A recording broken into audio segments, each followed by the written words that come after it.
Hey folks, this is Raymundo bringing you another video about the Private Express Trust specifically, and also how what is commerce and what is equity. It's really important to know why we're doing the Private Express Trust is to start see what is commerce, what is equity. All right, pretty common words I'm sure we've used before, but they have a much greater meaning, especially to the overall nature of our government and our world. Okay. All right. You gonna work for me? There we go. All right. So let's just start off. What is a private express trust? Well, it's still a trust, which we covered in the first video.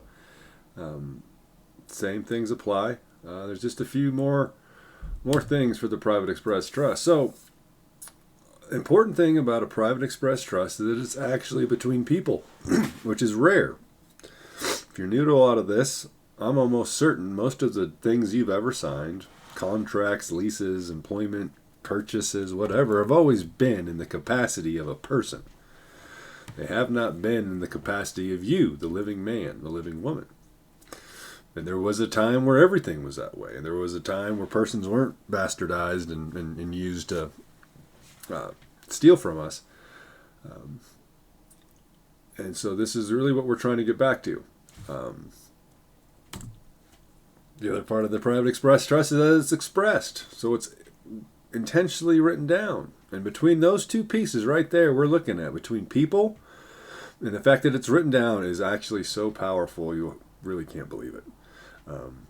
Constitution says we can't create laws that interfere with contracts because the people are sovereign. People are free to do whatever they want in contract and without. And so when it's written down and intentional, nobody can circumvent it. Nobody can take it away. And that's one of those things that is still around here in this nation, despite being kind of hijacked by a corporate system. Again, there's no court, judge, legislator, law enforcement officer, or anyone that can claim jurisdiction over a private express trust. That being said, you can screw it up and give them jurisdiction and make your world a little awful. But if you know your stuff and you listen to what's presented here and you handle, you get your paperwork done right, it'll be a lot easier handling your affairs and dealing with the government. Again, so the private express trust is outside of all laws, all legislation, all statutes.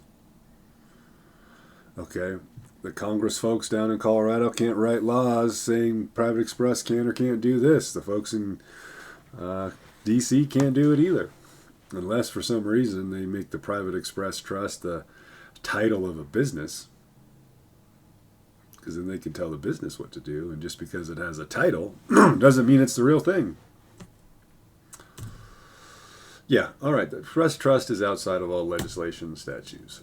Yes, you read that right. The government can't control it. It's a contract. Article 1, Section 10. The Constitution no state shall make anything or a law impairing the obligations of contracts. Further, the express trust is not subject to legislative control. This is just backup data here, okay? What I'm saying is true. The government can't control it. Once you declare an express trust, it is a bona fide legal entity having a separate and distinct judicial personality. It's its own thing. What's written down in the Constitution is law. If you as a trustee don't do what the trust says, or do something that's not permitted, you're breaking the law. You're committing fraud. Okay, so take a step back real quick. We talked about some rules in the first video. These are the 5 kind of major rules. These rules are important to ensure your trust does not slip into legislative control, into a world where they can tell you what to do with it. All right, it's private, and that's why these rules got to stay adhered to so they don't get messed up. We'll go over them real quick. Okay, the most important thing is that once you're the trustee, you can't give anything to the trust. You can't grant anything into the trust. You can make purchases. You can make purchases from your person, but you can't gift anything. That will turn it into a grantor trust, to where you're both giving and controlling, which is much more like a corporation, and therefore corporate, and therefore statutory. Beneficiary must be vested. There must be a boundary, a situs, and there must be real property in here. And when we talk real property, we're talking real money. We can't put any fiat money in a private express trust. They look the same, and honestly, the bank's not going to know the difference, but you have to know the difference. Why do you have to know the difference? Because you're the performer. You're the responsible party. And when somebody challenges you and questions you and tries to ensnare you for using something that looks like fiat money, you're going to know the difference. And we will get to that in later videos. Okay, why a private express trust? All right. The purpose of executing and living through a private express is to avoid the costly ensnarement of corporate government. Okay, the government operates without contract, under presumed contracts. Okay, when you just do something, then all of a sudden they say you got to pay a fine or a fee. You didn't agree to that. There's no contract in place, but yet they force it upon you. And they can only do that because it is a corporate derivative. It is not the authentic Republican formed government. Corporate government applies positive law and rules that people did not agree to, allowing for government to oftentimes simply take what belongs to you under the illusion that the statutes apply to free people. And they don't. This is a great question. Is it really a corporation? Is it corporate? It sure as hell is. Prior to the Civil War, American governments were run by people in Republican form. Republican form is trust form. And living people must occupy the offices, and living people must participate in voting. After the Civil War, state legislatures were quietly and deceptively replaced with state governments of corporate form, where the people are not even involved. Feel free to go look at your state constitution. It will mention people. You know, people got the right to secure certain things about when there's things voted on. But in order to vote, it doesn't say that you're a people. It says you got to be a citizen of the United States. Even in Colorado, it says you got to be a citizen of the United States. And in order to hold office, you got to be a citizen of the United States. But unfortunately, a citizen of the United States is not what you think it is. It is not. It is a corporate form. This is backed up in the lawsuit, Covington versus Stanford. Corporations are persons, as that word is used in the first clause of the 14th Amendment. The 14th Amendment says all persons born in the United States are citizens of the United States. However, any person created by law is artificial. Remember, people are sovereign. You can't tell people what their citizenship's going to be.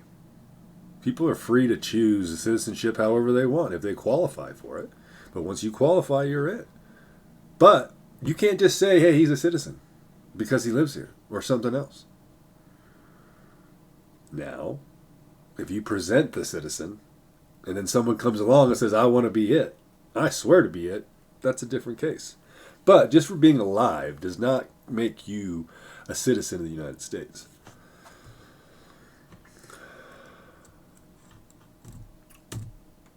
Okay. So corporate is commerce. It is maritime. It is fictitious. Fictitious. Anyway. It is not of people. It is not lawful. It is not Republican form. It is not a contract of people. There is no contract between you and the government. But if you decide to take on a persona that's corporate form, they've got a whole bunch of rules already lined up for you. As soon as you say it, I swear I'm a citizen of the United States, then you're giving them permission to apply laws to you that you did not agree to. It is that messed up. For example, like your note to your house. You're paying your mortgage because you think you have a contract with the bank. You believe that they gave you something, and now you got to pay it back. There's no contract. There's no evidence that they gave you anything. That note you signed, you're the only one to sign it. They didn't sign it. You gave them value, and then they gave you value back. Okay, in corporate commercial government, your rights do not exist as people. They've been replaced with civil rights. Simply participating in voting and just following the rules tricks you into the realm where you are obligated to follow laws someone else made. In equity, you have natural and alienable rights. Your performance is voluntary and you only do what you agree to. Like it should be. Like we've always said it should be. It's a little sloppy.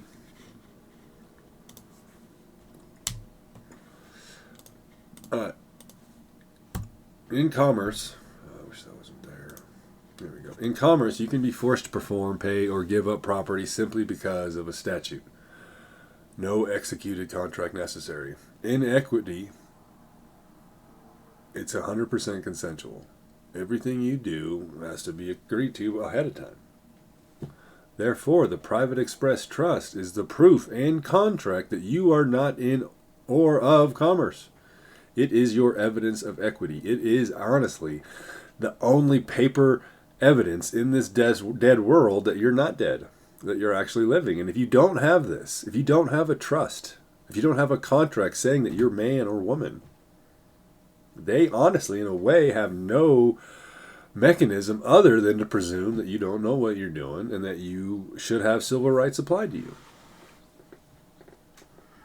And since the commercial world rarely has contracts and use user agreements and fee agreements, a bona fide equitable contract is above all else. Commerce and equity.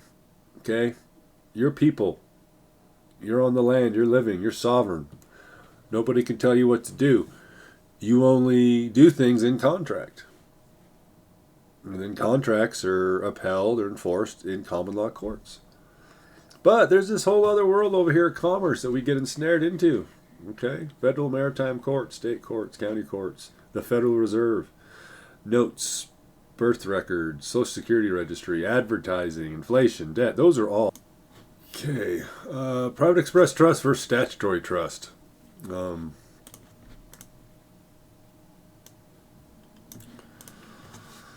Okay, private express trust. The parties to the trust are living people and living people only. Statutory trust, in legislative control, ones you've probably heard of before, persons are part of that trust. The property that goes into it. A statutory trust can put anything in it, really. I guess except for really lawful assets because they don't even see them. They can't even recognize land and lawful money. They just have rights and user agreements. So lawful money is the biggest part here. You know, fiat money and statutory trust. The jurisdiction is equity for a private express trust. Commerce, civil law, maritime for a statutory trust. Lawyers. You can't use a lawyer in a private express trust. And you must always use a lawyer in a statutory trust because lawyers represent persons only. They don't represent you. They can't because there's no real contract, right? It's just a function of statutes. It's a function of law where you just say, I want to hire a lawyer. They send you a fee agreement and you sign it. That's not a contract. It's just a corporate agreement that you're going to pay them money. Revocable. Private express trust cannot be revocable. The grantor cannot get it back. Okay, that's a statutory thing. That's a statutory trick thing. And it's not a living trust. Okay, a living trust is a trust that just kind of converts into a trust once you die. But until then, you kind of manage it as a trustee. But once you're dead, then you're no longer the trustee. Common, but not what we're doing here. All right. One more little bonus here, law of the land of equity and law. This is how it was before. Okay, we had lawful money. There's private trust. We operated in trade, contract. We had a county sheriff, people, men and women, common law courts. This fiat world, civil law. We got maritime courts. We got policy enforcers. We got all these agencies that we didn't agree to. Profit. That's a corporate commerce thing. Markets, corporations. Okay, that's really the private express trust. The last thing I want to say is that, you know, the reason we're doing this, the reason there's this much effort into creating one is you never gave consent to civil law. You never gave consent to Roman civil law, to have somebody else make rules and laws for you. You never did. They just started doing it. I mean, we didn't know any better. Schools taught us that that was the law that we had to follow. But it's not true. Okay? It's a complete and total fraud. And the purpose is just to control you. They just take everything from you and use it for their benefit and treat you like crap. So, to fix the thing, the only answer is a private express trust, to get you out of commerce, to get you in equity where you belong. And trust me, once you do it, and once you feel it, and you start using a private express trust bank account, and you take those stupid slave plates off your car, you're going to feel so much better. There's going to be some kind of weirdness that just gets yanked out of you that you may not notice right away, but you'll feel a little freer. You feel a little comfortable. So, okay, well, thanks again for being here and watching these videos. There's more to come. And if you have any questions, please join me on Zooms on Sunday nights at 6:30. Okay, thank you. Have a great, great day.